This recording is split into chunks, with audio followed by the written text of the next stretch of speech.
तो लोग तो गाइस आज के इस वीडियो में हम कवर करने जा रहे हैं ब्लू लॉक के chapters from chapter 150 to chapter 155 a Blue Lock के सीजन 3 का एपिसोड नंबर 1। गाइस वीडियो शुरू होने से पहले मैं आप सबसे एक छोटी सी रिक्वेस्ट करता हूँ कि प्लीज़ यार वीडियो को लाइक कर दो और चैनल को सब्सक्राइब कर दो। तो चलो बिना किसी देर के हम इस वीडियो को शुरू करते हैं। तो गाइस सबसे पहले हमारे सामने है चैप्टर नंबर 150 और इस चैप्टर के स्टार्ट होते ही हमको ब्लू लॉक वर्सेस अंडर 20 वाले मैच के की प्लेयर्स का इंट्रोडक्शन देखने को मिलता है। उसके बाद हमें दिखाया जाता है कि हेनरी यानी ब्लू लॉक की वन एंड ओनली वाइफ इसागी को उसका फोन दे रही है और बता रही है कि अब से सारे प्लेयर्स को 2 हफ्तों के लिए वेकेशन मिल रहे हैं। उसके बाद हमें दिखाया जाता है कि इसागी अपने घर से रेडी होकर अपने दोस्तों के साथ शिबुया में जा रहा था। फिर हमको दिखाया जाता है कि वहाँ बाचिरो और चिगरी मिलकर कुछ बातें कर रहे हैं और इसागी उनसे पूछता है कि यहाँ पे क्या इतने ही लोग आए हैं टीम से। तो वो दोनों कहते हैं कि इगाकुरी अपने घर वापस चला गया है और गागामारू माउंटेन्स में है। फिर चिगरी बोलती है चिगरी बोलता है कि राइची और निको ने कहा कि वो भी नहीं आ रहे और हियोरी यहाँ से बहुत दूर और कुनिगामी का कांटेक्ट उसके पास नहीं है। क्या मतलब ये इनके बहाने हैं इस बंदे की तबाही से बचने के। फिर वो दोनों इसागी से पूछते हैं कि तुमने किसको बुलाया है। तो इसागी कहता है कि मैंने नागी को बुलाया है। तभी नागी का मैसेज आता है कि वह जस्ट अभी अभी उठा है। उसके बाद इसागी अपनी खुशी एक्सप्रेस करता है और कहता है कि हम फिर से फ्री हो गए हैं और बाचिरा से पूछता है कि अब हम क्या करें। तो बाचिरा उसको कहता है कि मेरे पास भी कुछ प्लान्स नहीं है और चिगरी उन्हें इंटरप्ट करते हुए कहता है कि अब हम बहुत ही फेमस हो चुके हैं और उनके न्यूज़ की हेडलाइंस दिखाता है। उसके बाद उनको बाकी के लोग यानी कि युकिमिया, ओटोया और आर्यू भी दिखते हैं और बाचिरा उनके पास भाग के जाता है और पूछता है कि तुम कैसे हो। फिर हमें दिखाया जाता है कि नागी सभी से झूठ बोल के गेम्स खेल रहा था। तभी हमारी पूरी गैंग उसके पास पहुंचते हैं और उसको अपने साथ उठा के ले जाते हैं और अपना पूरा दिन एंजॉय करते हैं। अब उन लोगों को अंडर 20 की टीम भी मिल जाती है और वो लोग एक दूसरे को देखकर बहुत ही गुस्से में होते हैं और आपस में डिसाइड करते हैं कि हमें एक बॉलिंग का मैच करना चाहिए। और इस बॉलिंग के मैच में हमारी ब्लू लॉक की टीम जीत जाती है थैंक्स टू बारू। उसके बाद इसागी वहाँ से अपने दोस्त से मिलने का बहाना बनाकर निकलता है। उसके बाद तो हमें दिखाया जाता है कि इसागी अपने पुराने एकेडमी के दोस्त से मिलता है और वह उसे चलते हुए कहता है कि तुम्हारा गोल तो प्योर लक था और क्या था बाकी ऐसा गोल तो मैं भी मान लूँ। क्या कह रहे हो, रिलेटेबल हो गया। खैर छोड़ो, पर उसागी उसकी बातों को इग्नोर करता है और आगे चला जाता है। उसके बाद हमें दिखाया जाता है कि ईगो कुछ लोगों से बात कर रहा है अपने ब्लू लॉक के प्रोजेक्ट में इन्वेस्ट करने के बारे में, पर वो लोग अभी भी इस प्रोजेक्ट पर डाउट करते हैं। तभी ईगो कहता है कि ये प्रोजेक्ट दुनिया का सबसे बेस्ट स्ट्राइकर बनाएगा। अब नेक्स्ट चैप्टर यानी कि चैप्टर 152 स्टार्ट होता है रिन के साथ जो कि अकेला होता है और साई के बारे में सोच रहा होता है। तभी सीन शिफ्ट होता है इसागी के पेरेंट्स पर जो कि उसकी बहुत प्रेज कर रहे हैं और इसागी कहता है कि अभी भी उसको बहुत सारी चीज़ें सीखनी है। तभी उनके फ़ोन पर एक मैसेज आता है जिसमें ब्लू लॉक के फेज 2 के बारे में बताया जाता है और अगले पैनल में सारे प्लेयर्स वापस से ब्लू लॉक के बिल्डिंग में एंटर करते हुए दिखाए जाते हैं। और इसी के साथ हमारी ब्लू लॉक के प्लेयर्स की हॉलीडे वाली आर्क खत्म हो जाती है और गाइस अब शुरू होने जा रही है ब्लू लॉक की सबसे बड़ी आर्क जो अभी तक चल रही है, जो कि है नियो ईगोइस्ट लीग आर्क।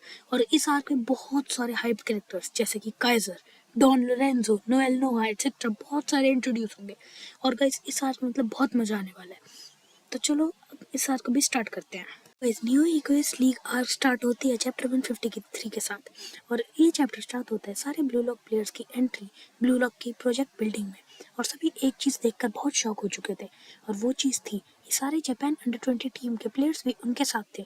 जब इजाकी ने आइकू से पूछा कि तुम लोग यहाँ पे क्यों हो, तो आइकू ने बोला कि ईगो ने हमें यहाँ पे उसके ब्लू लॉक के प्रोजेक्ट में कंट्रीब्यूट करने के लिए बुलाया है। अगले पैनल में रिन और इसागी मिलते हैं और उनकी थोड़ी सी बहस हो जाती है एज यूजुअल।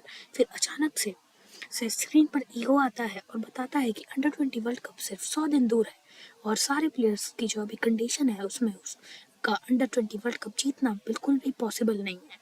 फिर से ईगो सबको सरप्राइज करता है और बोलता है कि वो सब दुनिया की टॉप 5 फुटबॉल लीग्स में खेलने जाएंगे। फिर ईगो सभी प्लेयर्स को कहता है कि वो अपने हिसाब से अपनी लीग चूज करे और सारे लीग्स के बारे में बताता है।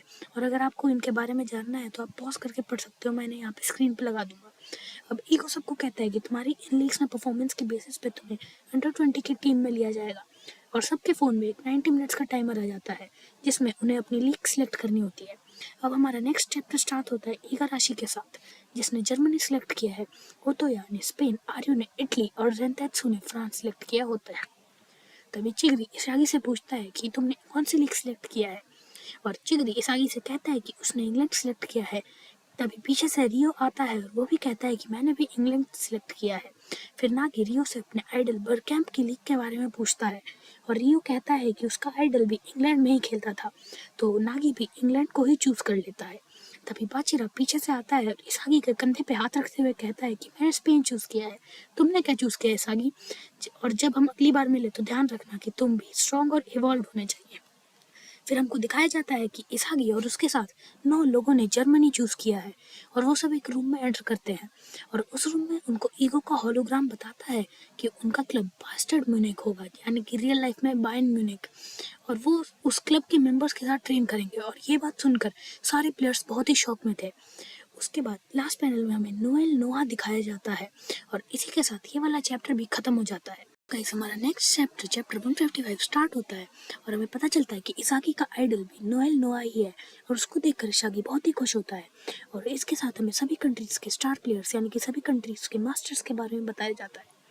अब ईगो सभी को फेस टू के रूल समझाता है कि सबसे पहले सारे प्लेयर्स अपनी टीम के मास्टर के साथ ट्रेन करेंगे, जैसे बास्टर्ड की टीम नोएल नोआ के साथ, और उन 20 प्लेयर्स में से जो टॉप 11 होंगे वो गेम में स्टार्ट करेंगे।